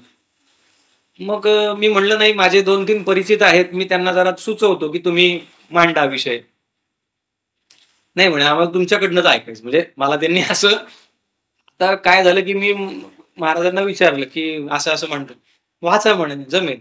आणि खरोखर त्या 3 आठवड्यामध्ये मी जेव्हा पूर्ण त्या अर्थाने चिंतन केलं आणि 1-2 जणांनी मला त्याबद्दल मार्गदर्शन केलं, त्या मार्गदर्शनामध्ये एक दिशा मिळाली. आणि वयस्कर लोकांसमोर विषय मांडायचा होता म्हणून कीर्ती रूपे उरावे हा विषय मी निवडला.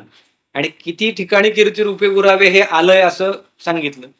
तेव्हा असं लक्षात आलं की जो मूळ मी चिंतन महाराजांच्या वाङ्मयाच्या बाबतीत केलेलं होतं, त्याचा एवढा फायदा झाला की मी प्रथमतः वाचताना सुद्धा दासबोध खूप नसेल उलगडला, म्हणजे अन्य लोकांना एवढा, पण तो उलगडायला खूप मदत झाली. त्यासाठी काही वेगळं करावं लागलं नाही. म्हणजे अक्षरशः 1 तास बोलायला सांगितलेलं होतं, त्या ठिकाणी 1 तासाचं कधी 2 तास झाले कळलं नाही. आणि मी जे टिपणं काढली होती, नोट्स काढल्या होत्या 3-3.5 पानाच्या, त्यातलं फक्त अर्धच पान बोलून झालं. इतका तो दासबोध आपल्याला देतो. म्हणजे असं सगळ्या संतांचं आहे.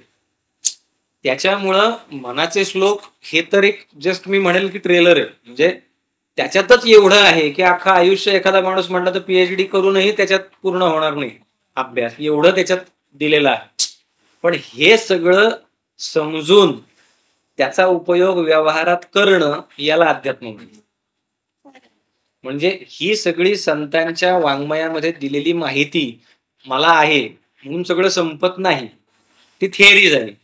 प्रॅक्टिकली मी त्याचं ऍप्लिकेशन करणं, याला अध्यात्म म्हणतात. अगदी.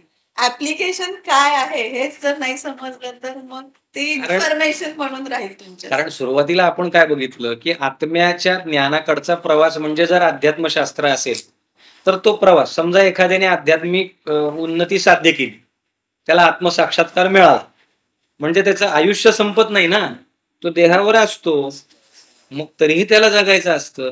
आणि तिथून पुढे खरं अध्यात्म सुरू होतं की भानावर असणं. एखादा व्यक्ती कसा नाटक करताना काय करतो की तो अभिनेता म्हणून ज्या भूमिकेत जगत असतो, त्या भूमिकेमध्ये त्यांनी जगताना स्वतः मी कोण आहे, तर त्या स्क्रिप्ट मधला तो नायक मी आहे. मग त्या नायकाचे जे गुणदोष आहेत तो ते घेऊन जगत असतो. आणि समोर व्यवहारामध्ये प्रेक्षक बघतायत, त्या प्रेक्षकांपैकी मी सुद्धा एक नागरिक आहे. सो त्याचंही भान त्याला कुठेतरी असतं. हे जसं एकाच वेळी 2 भान ठेवून तो अभिनय करत असतो रंगमंचावर, तसं भान ठेवून आपण व्यवहारात जगणं हे अध्यात्म. म्हणजे मनाच्या ठिकाणी विवेक जागृत होणं वगैरे जे काही म्हणतात, तर मी म्हणजे आत्मा आहे, मी म्हणजे देह नाही. तरीही देहात असताना मी जर जीव म्हणून जन्माला आलोय तर माझी ही जबाबदारी आहे. मी ज्या घरात जन्माला आलोय त्या ठिकाणी माझी आई आहे, वडील आहे, भाऊ आहे, बहीण आहे, आजी आहे, आजोबा आहेत, पत्नी आहे, मुलं आहेत. या सगळ्यांच्या बाबतीत माझ्यावर काहीतरी जबाबदारी आहे, कर्तव्य आहे. त्यांचं भान मला असणार आहे. त्याच वेळी मला हे भान असणार आहे की मी आत्मा आहे. मी कोण आहे, ते मी मूळ ते नाहीये की जे मी इथं पाहतोय. आणि हे समजणं थोडं कठीण आहे. पण हे समजण्यासाठी जर तुम्हाला प्रवास सुरू करायचा असेल तर मुळात संतांचं वाङ्मय वाचलं पाहिजे. त्यामुळे भारतीय मानसशास्त्र इज इक्वल टू संत वाङ्मय. आणि तो समुद्र आहे. मग त्याच्यामध्ये तुम्ही थेंबभर आयुष्यामध्ये घेतलं तरी पुरेसं आहे. तेवढं मी म्हणेल की तेवढंच केलं तरी तुमचं सार्थकी लागणार आहे आयुष्य. प्रत्येकाला काही अगदी साक्षात्कार वगैरे मिळतोच असं नाहीये, मिळावा हे प्रत्येकाला शक्यही नाहीये. त्यासाठी खूप खटापट आहे, त्यासाठी खूप डिवोशन आहे, सगळं आहे.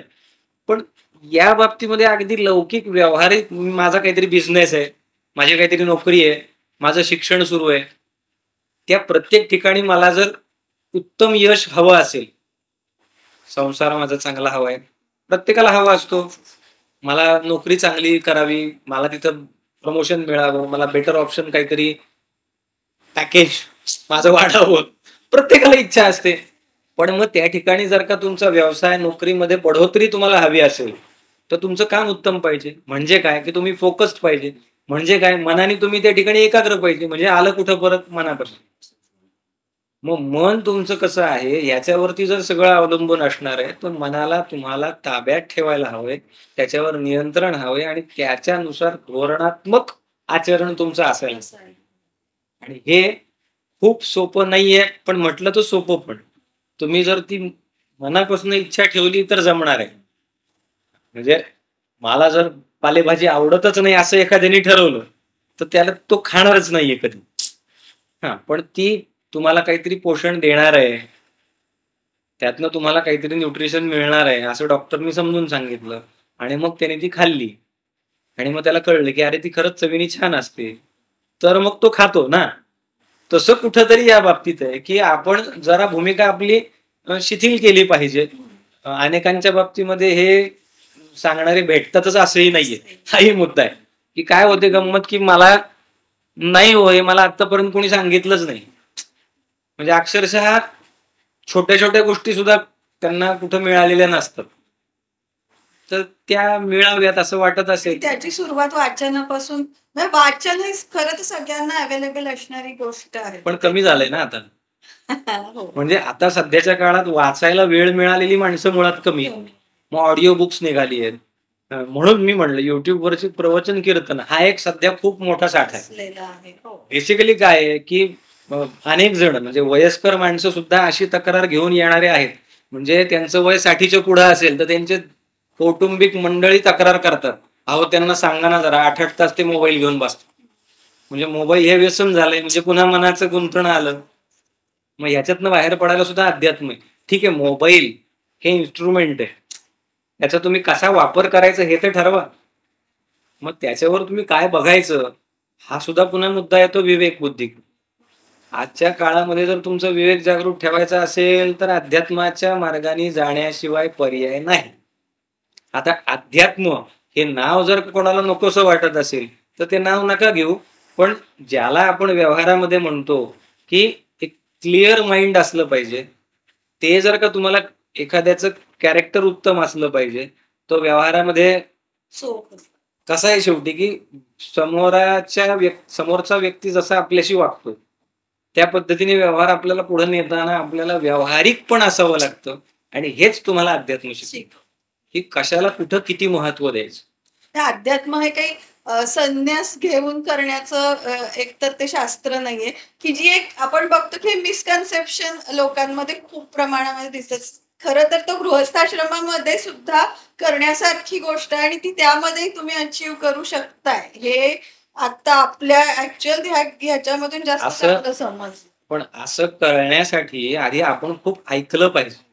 कारण कसं आहे की या सगळ्या तू आता जी काही नावं घेतली ना की लहानपण, संसार, गृहस्थाश्रम, वानप्रस्थाश्रम, संन्यासाश्रम, या प्रत्येक कॅटेगरीमध्ये अध्यात्म करायला गेलेले लोक कसे होते पूर्वीचे याच्या कथा जर आपण ऐकल्या आपल्या पुराणांमध्ये, उपनिषदांमध्ये किंवा अन्य अन्य सगळ्या संतांच्या चरित्रामध्ये, या सगळ्याचा उलगडा होतो की हे लोक तसंच जगलेत ना.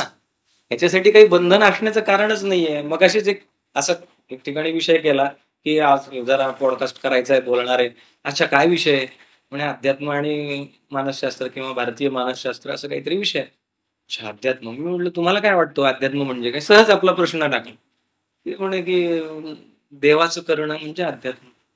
अहो देवाचं करणं बरोबर आहे, म्हणजे कसं आहे ना की आपल्या ऋषीमुनींना हे मानसशास्त्र माहिती होतं लोकांचं की तुम्हाला अंतिम ध्येय जर साध्य करायचं असेल तर तुम्ही काय काय रोज केलं तर त्या ध्येयापर्यंत तुम्ही जाल. म्हणून त्यांनी आपल्यासाठी हा प्लॅटफॉर्म रेडी करून ठेवलाय. तुम्ही त्याच्यावर फक्त चाला.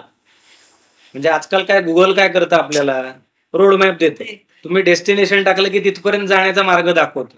तसा आपल्या ऋषी मुनींनी हा सेट केलेला फॉर्मॅट आहे.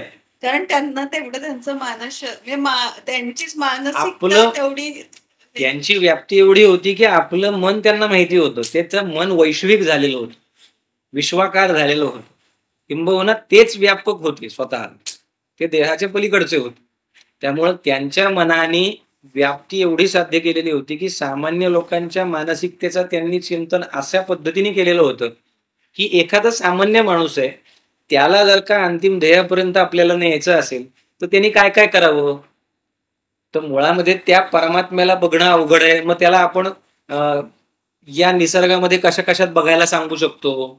भगवद्गीतेच्या 10व्या अध्यायात विभूती योग जो दिलाय त्याच्यात भगवंतानी हेच सांगितलंय की कशा कशात मला बघा. मग सूर्यात बघा, चंद्रात बघा, समुद्रात बघा, नदीत बघा, वृक्षामध्ये बघा, तुळशीमध्ये, आपण वृक्षामध्ये, वटवृक्ष. मग या ठिकाणी ते पूजेत त्यांना अडकवलं. या निमित्ताने त्यांना स्मरण होईल.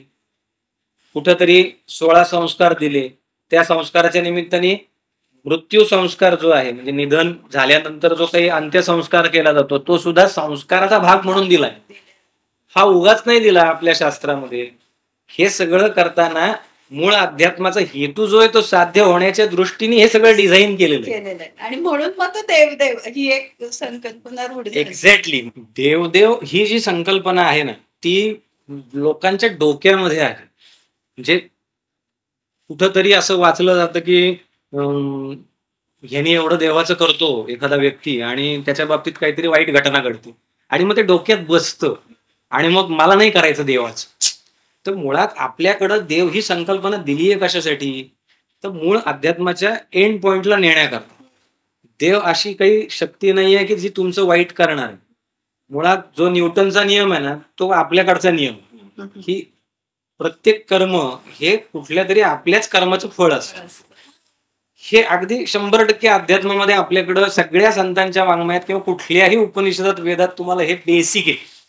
मग असं जर का असेल तर या देवांच्या बाबतीमध्ये आपण ही भूमिका स्पष्ट केली पाहिजे की परंपरेनुसार जसं आपण आधी आता म्हणलं की सूर्य किंवा बाह्य निसर्गातल्या देवता जशा आहेत तशा दर महिन्याला दिलेले सण पण आहेत. ते तुमच्या आरोग्याशी पण जोडलेले आहेत आणि अध्यात्माशी पण जोडलेले मनाशी पण. मनाच्या माध्यम मन तर दुवाच आहे सगळीकडे. त्याच्यामुळं जे तुम्ही व्यवहारात करता, कारण मुळात कसं आहे आत्मा हा निर्गुण निराकार आहे. तुम्ही देहात आहात म्हणजे तुम्ही सगुण साकार आहे. त्यामुळं सगुणातून निर्गुणाकडे जाताना काहीतरी प्रक्रिया तर करावी लागेल. तर ती प्रक्रिया तुमच्या आमच्यासाठी सेट केली आहे आपल्या पूर्वजांनी आणि ते आपलं भारतीय अध्यात्मशास्त्रासाठीचं व्यवहार ज्ञान. आणि हे सगळं अगदी कुळापर्यंत दिलेलं आहे. म्हणजे तुम्ही ज्या कुळात आहात त्या कुळानी या गोष्टी कराव्यात म्हणजे तुमच्या कुळाच्या सगळ्या पुढच्या गोष्टी चालू राहतील. लोकांना याचं म्हणजे अप्रूप वाटतं. लोक नवीन असतील तर म्हणतात नाही हे काही पण आहे, पण हे व्यवहारात सिद्ध झालेलं आहे आणि या पद्धतीने जे वागतात त्यांना अनुभव आल्याशिवाय राहत नाही. कारण प्रत्येक गोष्ट ही शास्त्र शुद्ध आणि विज्ञाननिष्ठ आहे. आता गंमत अशी आहे की आधुनिक शास्त्राच्या निकषावर अध्यात्मशास्त्र कधी बघायला जाऊ नये. बरोबर आहे की नाही. म्हणजे फिजिक्सच्या नियमामध्ये तुम्ही केमिस्ट्रीचे नियम लागू नाही करू शकत. अगदी त्याच पद्धतीनं आधुनिक शास्त्र हे स्वतंत्र शास्त्र आहे, त्याचा रिस्पेक्ट आहे, ते त्याच्या जागी श्रेष्ठ आहे. पण अध्यात्माचं चिंतन करायचं असेल तर ते अध्यात्माच्या नियमामध्ये. क्रिकेट खेळताना मी फुटबॉलच्या नियमानुसार नाही जाऊ शकत. तिथं जर का मी पायाने बॉल मारायला लागलो तर त्याची गंमत होईल. तर हे असं होऊन चालत नाही. म्हणून मला अध्यात्म जर समजून घ्यायचं असेल आणि देव करणं हे म्हणजे अध्यात्म नाहीये, पण तो एक रस्ता आहे. त्यामुळे जे करत असतील, जे कदाचित अलीकडच्या अवस्थेत असतील आणि देवाच्या माध्यमातून त्यांचं मन सशक्त असेल तर त्यांना ते करू द्यावं. पण कधीतरी त्याच्या पुढे जायचंय ही भूमिका पण त्यांची जागृत करण्याचा प्रयत्न करावा, हेही तेवढंच महत्वाचं. देवदेव करणं म्हणजे चुकीचं नाही. That is just a part. बाह्य त्याचा तो एक बाह्य अंग आहे. त्यांचा अंतरंग जे आहे ते खूप त्याच्या सखोल आहे आणि मला असं वाटतं की ते प्रत्येकाला झेपेलच असं नाहीये. पण ज्याला जे जमतंय त्याने आणखीन त्याच्यात खोलात जायचा निश्चित प्रयत्न केला पाहिजे. फक्त बाह्य अंगात अडकून उपयोग नाही. म्हणजे 2-2, 3-3 तास पूजेत अडकलेत आणि तुम्ही दिवसभर चिडचिड करताय, मला वाटतं याला अर्थ नाही. ग्रंथाचं पारायण तुम्ही करताय आणि त्या ग्रंथात दिलेला जो एक बेसिक थॉट आहे तोच तुम्हाला कळला नाही तर मला वाटतं की ते पारायण काही कामाचं नाही.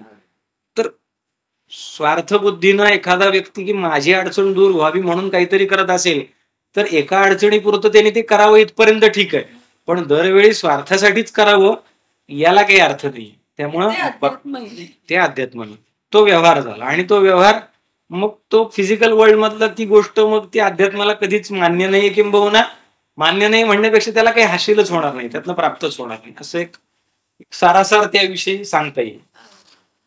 आता मगाशी तुझ्या बोलण्यातून एक बोललास तू की एक मनावरचा संयम किंवा मनावरचा कंट्रोल. तर आता हे मॉडर्न सायकोलॉजी मध्ये त्याच्यासाठी काय बऱ्या किंवा वेगवेगळ्या थेरपीज आहेत किंवा माइंडफुलनेस वगैरे ह्या गोष्टी बऱ्याच आलेल्या आहेत. मग अध्यात्मामध्ये एक मनावरचा संयम किंवा कंट्रोल ह्याच्यासाठी म्हणून काय गोष्टी सांगितल्या? नाही, उपाय खूप आहेत, पण मुळात संकल्पना स्पष्ट पाहिजे की मी काय केलं म्हणजे माझ्या बाबतीत रिझल्ट मिळणार.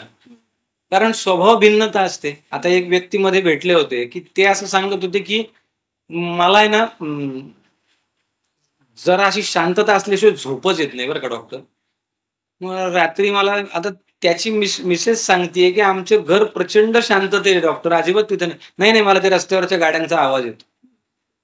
म्हणजे मिसेस पत्नी झोपतीये आणि पतीला झोप येत नाही. याचा अर्थ असा की तुमच्या मनाच्या क्वालिटीमध्ये फरक आहे की नाही. मग एकच नियम सगळ्यांना लागू होणार नाहीये, हे पहिल्यांदा आपण समजून घेतलं पाहिजे. मग उपाय कुठला करायचा आहे, तर ह्याच्यासाठी सुद्धा आधी मनाच्या भूमिका, मनाची जी एक रचना आहे, मनाची जी काही एक स्वरूप आहे, मनाचं जे एक स्वतःचं अस्तित्व आहे, हे समजून घेतलं पाहिजे. आता सुरुवातीला आपण बघितलं मनाचं कार्य काय, चिंतन विचार किंवा मननात म्हणा, कायम मनन करणं.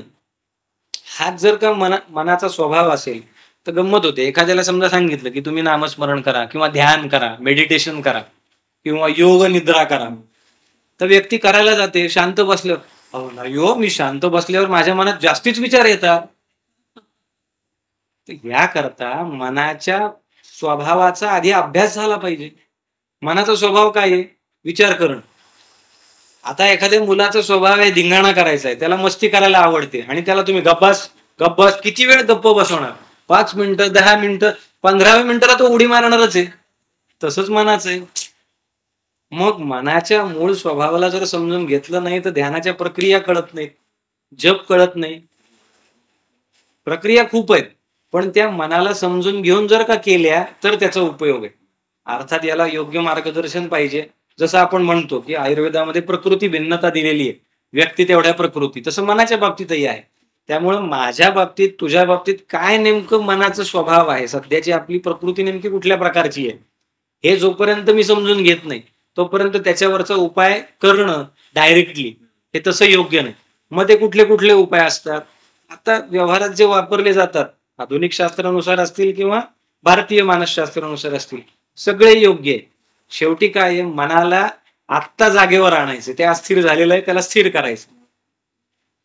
मग त्याच्यामध्ये एका ठिकाणी शांत बसणं, एखाद्या संगीतावरती मन केंद्रित करणं, एखाद्या पुस्तकाचं वाचन करून त्याचं चिंतन करणं, एखाद्या जपाचं नित्य आपण स्मरण करणं, नामाचं स्मरण करणं, एखाद्या पोथीचं वाचन करणं, एखाद्या मंदिराला प्रदक्षिणा मारणं. ज्याचा जसा स्वभाव आहे त्यानुसार त्याला उपाय दिले जाऊ शकतात. त्याने ते श्रद्धेनं केले तर त्याला रिझल्ट मिळतो. पुन्हा श्रद्धेचा विषयच, कारण माझ्या मनाने जर का ते रिसीव्ह नाही केलं, मनात एक कणभर जरी शंका असेल की हे केल्याने मला फायदा होईल का, तर त्याला फायदा होत नाही. माझ्याकडे आलेल्या रुग्णांच्या बाबतीत हे होतं. पहिल्या दिवशी त्यांची हिस्ट्री घेतल्यावर लक्षात येतं 3 वर्ष 5 वर्षापासून लक्षण आहे. 1 2 3 4 8 डॉक्टरांकडे जाऊन आलेला आहे.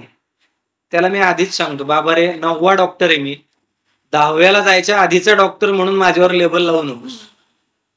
जर करून तर बघू, घेऊन तर बघू म्हणून तू आला असशील तर इथंच थांबू, औषध न घेता तू जा. आणि जर मनापासनं फरक पडणारच आहे ही खात्री मनात ठेवून घेणार असेल तर घे. याच अर्थाने जर समोरच्याची इच्छा असेल तर मी त्याला सांगतो की बाबा तू घे. आणि हेच या मानसशास्त्राच्या किंवा मनाच्या एकाग्रतेच्या बाबतीत मला सांगावं वाटतं की मला जर उपाय सुचवायचा असेल तर मुळात ती व्यक्ती समोर पाहिजे, किंवा कुठल्याही व्यक्तीला तो सुचवायचा असेल तर ती व्यक्ती समोर असायला हवी. सरसकट सरधोपट एकच मार्ग सगळ्यांना लागू होऊ शकत नाही. कोणाला नामदेवांची गाथा आवडेल, कोणाला समर्थांचा दासबोध आवडेल, तर कोणाला ज्ञानेश्वरी आवडेल, कोणाला आपण आईस्क्रीम मध्ये फ्लेवर असतात ना, बटरस्कॉच आवडणाऱ्याला व्हॅनिला दिलं तर तो त्याच नाक मुरडतो. अगदी हीच वस्तुस्थिती मनाच्या बाबतीत आहे. त्यामुळं ज्याला जो व्यवहार पटतो त्याने तो स्वीकारावा, त्या मार्गाने चालावं. एकदा का ती स्थिती मनाला प्राप्त झाली तर व्यवहारातून आपण कोसो दूर जातो. जसं आता शारदा मातांचं उदाहरण दिलं की व्यवहारातल्या कर्मांपासून ती प्युरिटी त्यांनी प्राप्त केलेली होती की गंगेच्या स्नानाने जे पावित्र्य मिळणार आहे. कारण शेवटी कसं आहे, मनामध्ये कंपन निर्माण होतात, स्पंदन निर्माण होतात चुकीच्या कर्मामुळं. ती स्थिर करण्यासाठी आपल्याकडे वेगवेगळे उपाय दिले. आपल्याकडे पाप पुण्य सांगितलंय, मग पापक्षालनाचे उपाय दिलेत. ते वेगळं काही नाहीये. ते मनाच्या ठिकाणी आंदोलन निर्माण होतात, ती पुन्हा आपल्याला जागेवर आणायची. मग आंदोलनं कुठली असायला हवीत, त्यासाठी आपल्याला काही कर्म दिली आहेत आणि ते सेट करण्यासाठी उपाय दिलेत. मग गंगा मैयाच्या ठिकाणी जे काही आंदोलनं आहेत ती मॅच झाली की ते हे आपल्याला त्या शारदामांच्या केवळ स्पर्शाने होणार आहे. मग हेच कुठं मिळतं माहितीये लोकांना? जेव्हा हजारो लाखो लोक जातात ना वारकरी पंढरपूरला, काय मिळतं त्यांना? पायावर डोकं ठेवल्यावर तृप्ती मिळते. तेच आहे, दुसरं काही नाहीये. चंद्रभागेमध्ये स्नान केल्यावर शुद्धी मिळते. अहो काय, नुसत्या कळसाचं दर्शनाने ही तृप्ती. अगं आळंदीला ज्या वेळेला वारीचं प्रस्थान असतं ना वारीसाठी माऊलींच्या, तेव्हा लोक तिथं वारकरी अक्षरशः ते समोर जे वारकरी दिंडीकरी असतात ते माऊलींच्या समाधीचा दरवाजा असा दिसतो ना, खूप गर्दी असते, तर अक्षरशः 4-4 फूट उंच उड्या मारतात ते दिसावं म्हणून. आणि एक क्षणभर दर्शन झालं, माऊली माऊली उड्या. हे काय मिळतं त्यांना? ज्यांची श्रद्धा नाहीये ना त्यांनी एकदा तिथं जाऊन फक्त बघावं आणि त्यांना वेड म्हणून दाखवावं. अहो व्यवहारात तुमच्या आमच्यासारखं सगळं करणारी माणसं आहेत. त्यांनी संसार उत्तम केलेला आहे, त्यांनी व्यवहार उत्तम केलेला आहे, पैसा उत्तम मिळवलेला आहे, धंदा पाणी केलेला आहे, तरीही ते माऊलींसाठी वेडे आहेत. का वेडे आहेत? तो वेडेपणा कशासाठी आहे हे एकदा बघितलं ना सगळ्या प्रश्नांची उत्तरं मिळतील. मला तर तू म्हटलं ना, एक गोष्ट इतकी प्रकर्षाने जाणवली ना की हे नास्तिक हे लोक जे असतात ना, जो तो व्यक्ती असते ना तो सुद्धा नास्तिकांचा देव म्हणूनच मिरवत असतो. असं कुठेतरी मला ना आता अशी गोष्ट अगदी जाणवली. हे सगळं तू सांगत होतास ना की नाही, मुळात अध्यात्मशास्त्रामध्ये भारतीय शास्त्राने जी काही संकल्पना दिली आहे ना त्याच्यामध्ये काहीच नाही. या स्थितीतून सृष्टी निर्माण झाली. म्हणजे तुम्ही मी सकट ही सगळी सृष्टी जी त्या नसलेल्या गोष्टीतनं निर्माण झाली आहे आणि पुन्हा तिथंच जाणार. ही एक बेसिक संकल्पना आहे. आणि ही जर का समजली तर आपल्या जीवनासारखीच आहे. जन्माला आलोय, जगलोय आणि संपणार आहोत. उत्पत्ती स्थिती लय.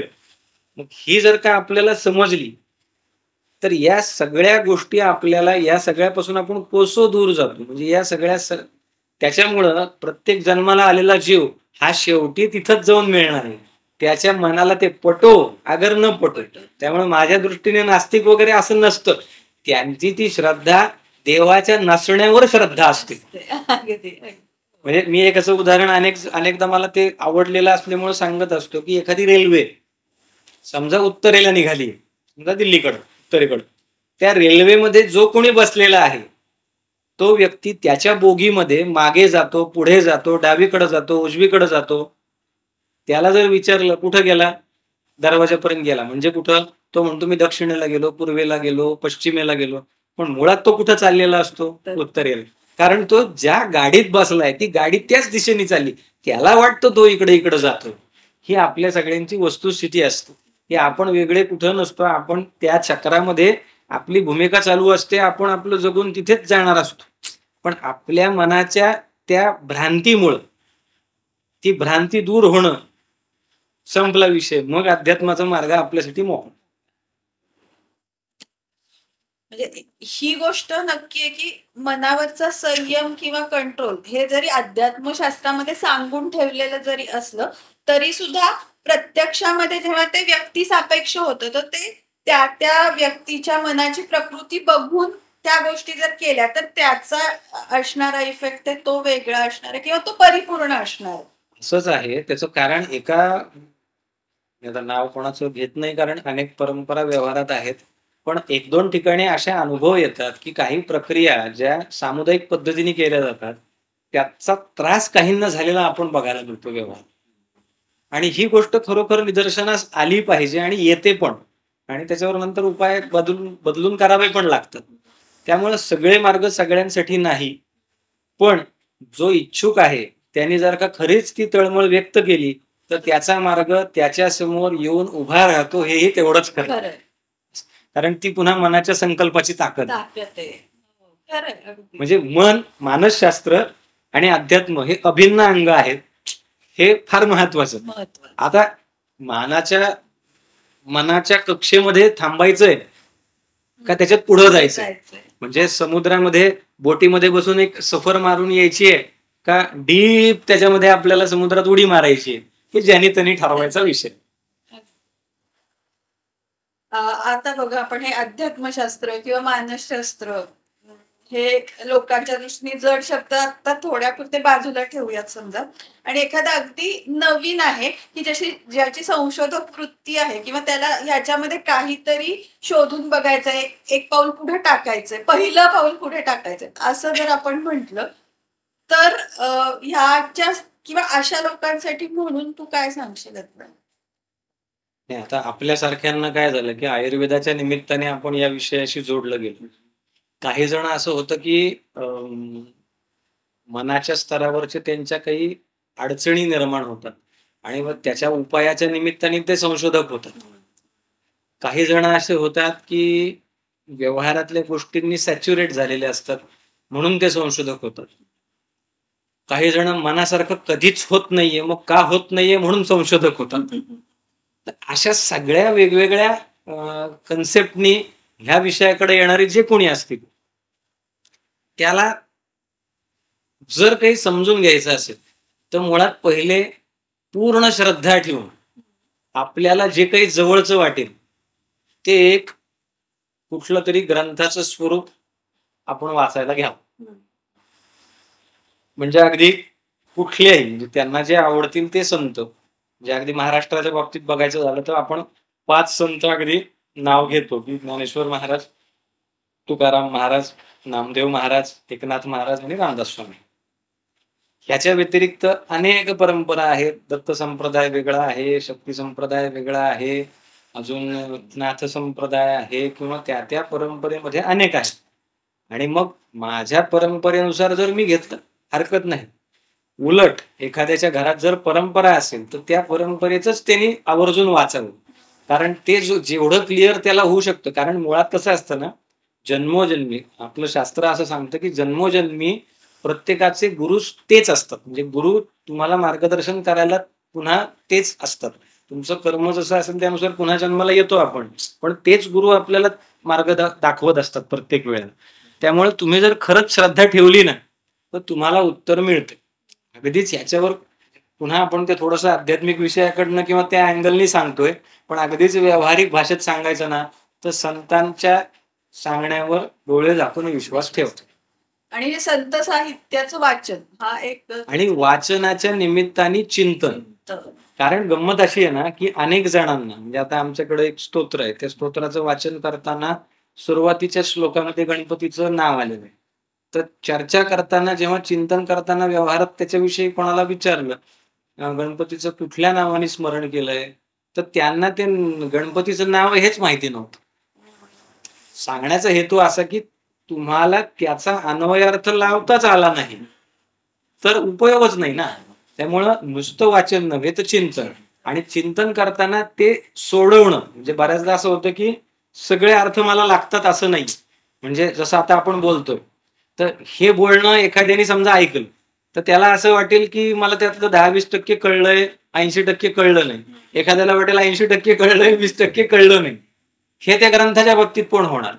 आणि हे मग एखाद्या अधिकारी म्हणजे ज्यानं ते ग्रंथ अभ्यासून तो तयार झालेला व्यक्ती आहे त्याच्याकडनं ते ग्रंथ समजून घ्या, ही पुढची पायरी, आणि त्यातनं स्वतःला तयार करावं. मग मंत्र कोणता घ्यावा, जप कुठला करावा, हे सुद्धा अधिकारी किंवा सद्गुरु पदावर आरूढ झालेले व्यक्ती जे असतात त्यांच्याकडनं ते जाणून घ्या.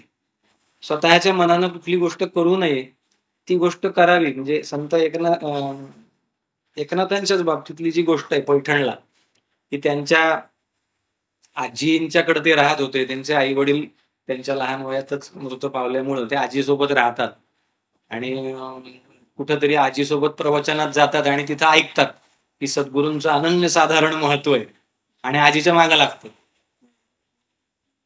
आजी कोण? सद्गुरू. आजी म्हणजे मला काय कळत नाही, ते तसल्या गोष्टी प्रवचनात ऐकायच्या असतात, घरी नसतात आणायच्या. पण ते म्हणतात नाही मला हवंय. मग ते जा म्हणे तू गोदावरीला विचार. तर त्यांना गोदावरी माता सांगते असा अनुभव आहे. मग गोदावरी माता सांगते आणि मग त्यांचे ते सद्गुरूंकडे त्यांचा मार्ग मोकळा होतो. म्हणजे या पद्धतीने जो प्रत्येकाचा प्रवास आहे हा स्वतंत्र आहे. पण त्यासाठी आधी इथं तळमळ निर्माण होणं गरजेचं, श्रद्धा निर्माण होणं गरजेचं. श्रद्धेच्या आधारावर तुम्हाला कुठलं अधिकार असलेलं, ज्याला आपल्याकडं म्हणतात ना की परंपरा, अधिष्ठान, त्या अधिष्ठान तुमच्या पाठीशी उभं राहतं आणि मग मार्ग तुम्हाला त्यात मिळत जातो, यात शंका नाही. असे अनेक उदाहरण आहेत. नाहीतर भटकत राहणारे पण लोक बरेच आहेत की हे थोडं वाचतील, ते थोडं वाचतील, ते थोडं वाचतील. हे सगळ्यात घातक.